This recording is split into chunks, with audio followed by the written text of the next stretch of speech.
الرحمن الرحیم وبہ نستعین اما بعد۔ محترم ناظرین، چونکہ انسان بہت بے صبر اور بہت جلد گھبرا جانے والا ہوتا ہے اور بعض دفعہ وہ پریشانیوں سے اس قدر تنگ آ جاتا ہے کہ وہ ایسی دعائیں کر بیٹھتا ہے جس میں اس کا خسارہ ہے، تو اللہ کے رسول صلی اللہ تعالی علیہ وسلم نے ایسی دعاؤں کے کرنے سے منع فرمایا ہے۔ اس سلسلے میں 3 روایتیں ہیں، حضرت جابر رضی اللہ تعالیٰ عنہ کی، حضرت ابو ہریرہ رضی اللہ تعالیٰ عنہ کی اور حضرت انس رضی اللہ تعالیٰ عنہ کی۔ یعنی چند دعائیں ایسی ہیں جن سے اللہ کے رسول علیہ السلام نے منع فرمایا کہ ایسی دعا نہیں کرنی چاہیے اور ایسی دعا نہیں مانگنی چاہیے۔ پہلی روایت حضرت جابر رضی اللہ تعالیٰ عنہ کی ہے۔ رسول اکرم صلی اللہ تعالی علیہ وسلم نے بیان فرمایا، لا تدعوا علی انفسکم ولا تدعوا علی اولادکم ولا تدعوا علی اموالکم ولا توافقوا من اللہ ساعتا یسأل فیہا عطاء فیستجیب لکم۔ یعنی آپ علیہ السلام نے یوں ارشاد فرمایا، تم کبھی اپنے حق میں یا اپنی اولاد اور مال و جائیداد کے حق میں بد دعا نہ کرو، کیا معلوم وہ وقت دعا کی قبولیت کا ہو اور تمہاری وہ دعا اللہ تعالیٰ قبول فرما لے، جس کے نتیجے میں خود تم پر یا تمہاری آل و اولاد پر یا تمہارے مال و جائیداد پر کوئی آفت آ جائے۔ دوسری روایت حضرت ابو ہریرہ رضی اللہ تعالیٰ عنہ کی ہے۔ رسول اللہ صلی اللہ تعالی علیہ وسلم نے ارشاد فرمایا، لا يتمنى احدكم الموت ولا يدعو به من قبل ان يأتيه انه اذا مات انقطع عمله وانه لا يزيد المؤمن عمره الا خيرا۔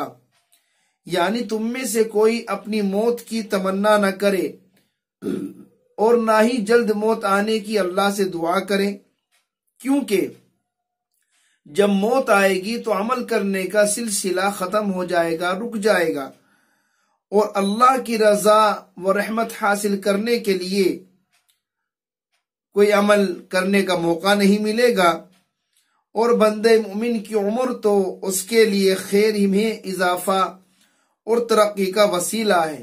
اس لیے موت کی تمنا کرنا، دعا کرنا بڑی غلطی ہے۔ تیسری روایت حضرت انس رضی اللہ تعالیٰ عنہ کی ہے۔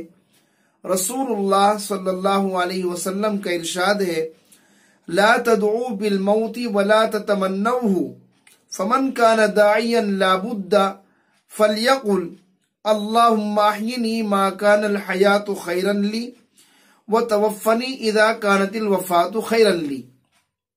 آپ نے فرمایا، تم لوگ موت کی دعا اور تمنا نہ کرو، اور کوئی آدمی ایسی دعا کے لیے مسترہی ہو، یعنی کوئی اتنا مجبور ہو جائے اور بیماریاں اس کو اس قدر آ کر گھیر لیں کہ وہ مجبور ہو گیا ہے، زندگی سے بہت زیادہ پریشان آ چکا ہے، تو زیادہ سے زیادہ وہ یہ دعا کر سکتا ہے، اے اللہ جب تک میرے لیے زندگی بہتر ہے مجھے زندہ رکھ، اور جب میرے لیے موت بہتر ہو تو مجھے موت عطا فرما۔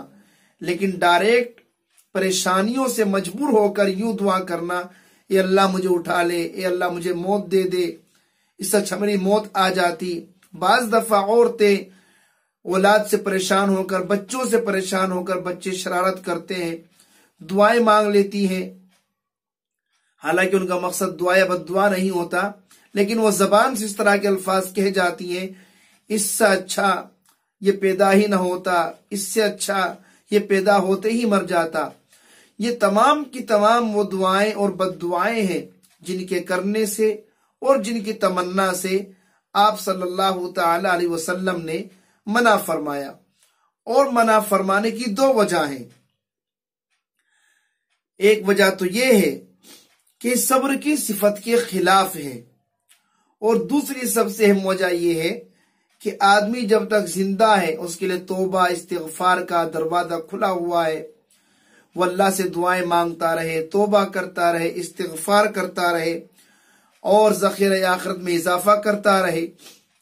اور جب موت کی اس نے دعا کر لی اور اس کی دعا قبول ہو گئی تو گویا اس نے دعا کا، استغفار کا، توبہ کا دروازہ اپنے لیے بند کر لیا، جس میں اس کا خسارہ ہی خسارہ ہے۔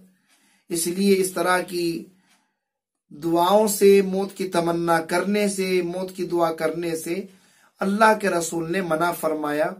زیادہ سے زیادہ یہ دعا کر سکتے ہیں، توفنی مسلما والحقنی بالصالحین، اے اللہ جب بھی خاتمہ ہو تو ایمان پر خاتمہ ہو، تیرے نیک بندوں کے ساتھ ہمارا حشر ہو۔